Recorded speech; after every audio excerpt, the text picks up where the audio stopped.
Hurry up and get this shit back together so I can start pouring oil in. Alright.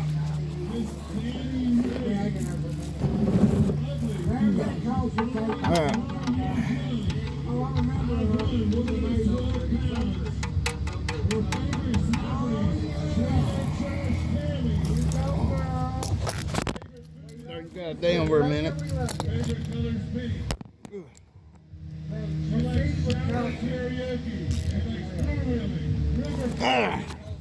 Pick it back up, and then we just gonna tighten her down. And guys, ain't gotta be super tight. Help if I turn the ratchet on the other way.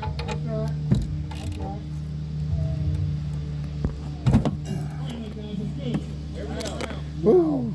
Put the oil filter on.